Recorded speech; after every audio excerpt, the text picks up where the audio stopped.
Respected teachers, Assalamu alaikum. I am Musna Mukhtar from Snowman Publishers.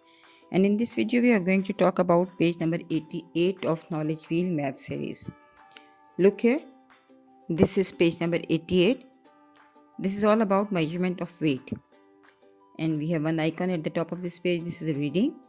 So, बच्चों को यहाँ हमने सिर्फ पिक्चर्स की मदद से ये बताना है कि which object is heavy and which one is light. लेकिन इस पेज पर आने से पहले, जैसे कि हम पहले भी बहुत दफ़ा वीडियोस में बात कर चुके हैं कि जो हैवी एंड लाइट का कॉन्सेप्ट था वो वेट का कॉन्सेप्ट था, वो वेट का कॉन्सेप्ट है।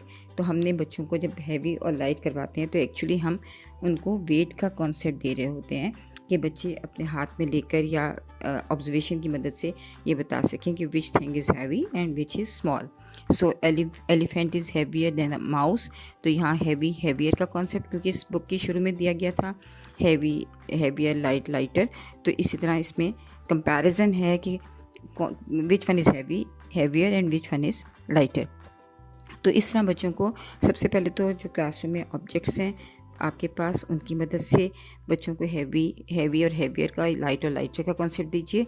जैसे कि आप बुक का और लंच बॉक्स का दे सकते हैं, इरेज़र और लंच बॉक्स का दे सकते हैं।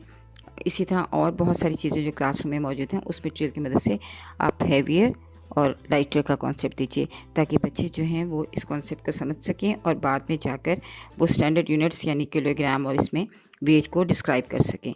तो इसके ज़्यादा से ज़्यादा बच्चों को रियल लाइफ ऑब्जेक्ट्स के साथ प्रैक्टिस करवाने के बाद आप बुक की इस पेज पर लाइए और फिर बच्चों से तस्वीरों की मदद से पूछिए, सवालात पूछिए, क्योंकि उस वक्त तक बच्चों का कॉन्सेप्ट क्लियर हो गया होगा। अगर आप रियल लाइफ ऑब्जेक्ट से करवाएंगे तो इस पिक्चर में आप सिर्फ सवाल पूछेंगे कि which one is heavier, elephant और माउस।